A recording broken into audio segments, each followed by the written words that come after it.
Durante o programa de rádio do Sindiúti Roda de Conversa, Wagner Martins, dirigente da Regional Metropolitana do MST de Belo Horizonte, ao falar dos 30 anos deste movimento em Minas Gerais, disse que ele surgiu da necessidade do povo excluído, sem terra, de se auto-organizar. A lógica capitalista é uma lógica de concentrar riqueza, renda e propriedade. Como essa lógica, ela leva no outro sentido, criar miséria, criar trabalhadores sem emprego e sem condições de vida digna, né? Então, falando um pouco sobre o Movimento Sem Terra, ele nasce dessa necessidade do povo que estava sendo excluído do seu pedacinho de terra.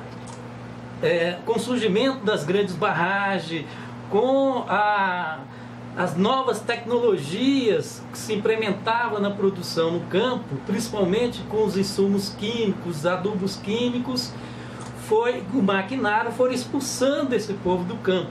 Com isso, o povo em luta, e já havendo outras lutas, foram se reunindo e decidiu fazer um primeiro encontro e depois o primeiro congresso que fundou o Movimento Sem Terra.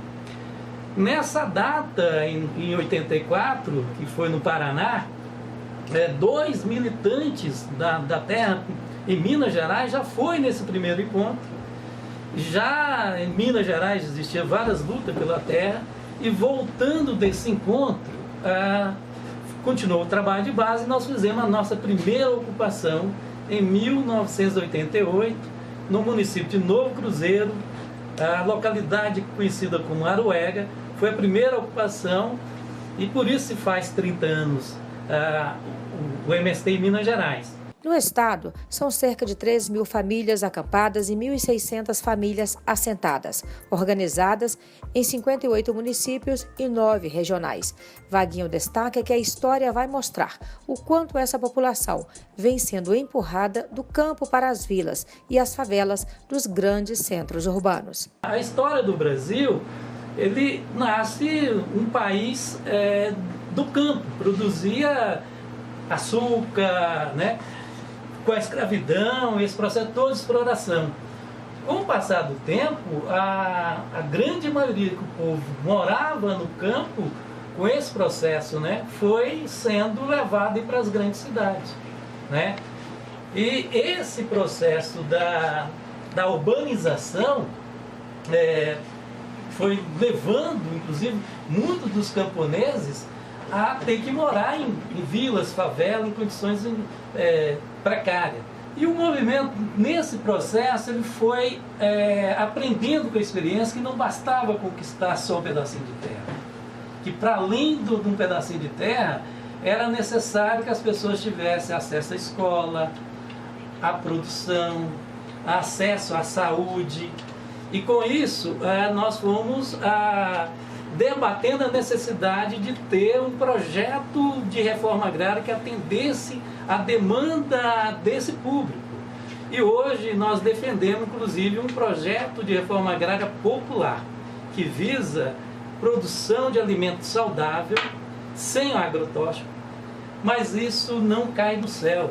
Para a gente poder desenvolver tecnologia, conhecimento, e aproveitar o conhecimento que existe dos camponeses, do sem terra, é necessário ter investimento público. O MST, para além dessa luta pela terra, ele também faz a luta pelo alimento saudável, que eu acho que é uma das bandeiras mais bonitas do MST e mais necessárias. Eu queria que você falasse um pouquinho desse lado de vocês, que eu acho bacana demais. O movimento, ele tem, né, essa compreensão de que a terra, bem na natureza, a água, não é para ser uma mercadoria, não deveria ser para comercializar. Deveria ser visto como um bem para toda a sociedade. Inclusive a alimentação, porque o que nós vemos hoje é a alimentação também como mercadoria. E a mercadoria que predomina no capitalismo é o interesse de lucro, né? E se a gente imaginar, então, a alimentação como um bem que satisfaça o ser humano, com qualidade, ele não pode ser visto simplesmente como uma mercadoria. Mas para você produzir um produto, né, um alimento saudável, é isso que a gente está dizendo, precisa ter um investimento muito pesado e público. Agora, a discussão da propriedade, por exemplo, na Constituição existe um artigo dizendo que todos nós podemos ter uma propriedade, ou mais de uma. E no campo, essa propriedade ela tem que cumprir com a função social. Então, se o cidadão tem uma fazenda de 10 mil hectares, ele tem que cumprir uma porcentagem de produção, né? E se ele não cumpre com essa porcentagem que é definido com os estudos técnicos, aquela propriedade pode ser passiva de desapropriação. Então, uma das lutas nossas, inclusive, é para garantir esse artigo da Constituição. Toda terra que não é aproveitada adequadamente. Todo grande latifúndio, principalmente. Principalmente, o grande latifúndio deve ser desapropriado para a reforma agrária. Como é que vocês estão hoje em termos de políticas de assentamento? Avançamos, são 30 anos. Ou a coisa continua quase que no grito?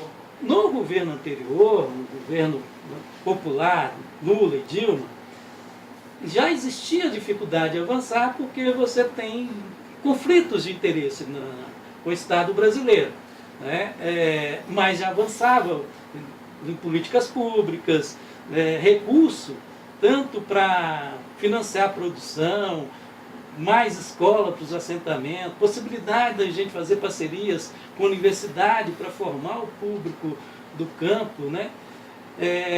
Mas com esse governo agora, nada, não tem avançado. E a nossa luta é continuar insistindo que o Estado tem que ter esse olhar para o campo, para o povo trabalhador.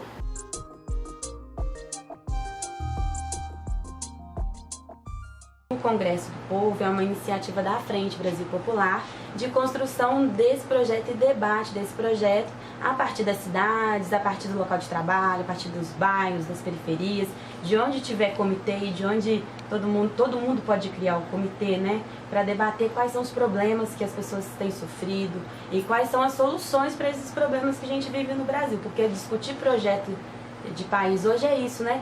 O que a gente precisa fazer para solucionar os problemas que historicamente a gente vive, né?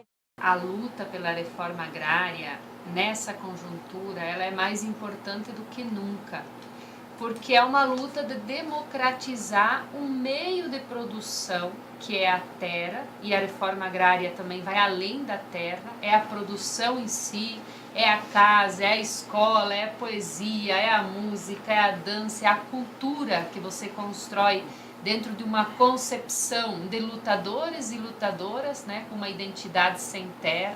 Então você ganha a sua terra, mas você continua sendo chamado de militante, né, de trabalhador sem terra. Acho que isso é um legado muito bonito do movimento. Mas nesse momento da conjuntura não tem espaço para a reforma agrária. Nós estamos num momento de fazer a luta, mais do que nunca, de democratizar esse meio de produção, para nós poder, então, fazer um processo também de desenvolvimento do nosso país. Nós nos perguntamos, privatizar ou privar a terra de quem produz para quê? Se quem produz hoje, quem produz o alimento saudável dentro desse processo são os trabalhadores do campo, e aí com o grande êxodo rural, inclusive pela falta de terra e incentivo à mão de obra barata nas fábricas, tem nos provado que não é a solução. Então retomar a reforma agrária popular, como o MST vem trabalhando no último período, é discutir um outro projeto para o Brasil. Então essa é a nossa luta junto em defender essa reforma agrária popular, democrática e sem latifúndio, sem veneno, sem morte, sem criminalização aos movimentos sociais. Os acampamentos Maria da Conceição e Pátria Livre, localizados na região metropolitana de Belo Horizonte, organizam aproximadamente 1.000 famílias e são exemplos de um novo formato da massificação no MST, que trazem uma síntese do projeto de reforma agrária popular.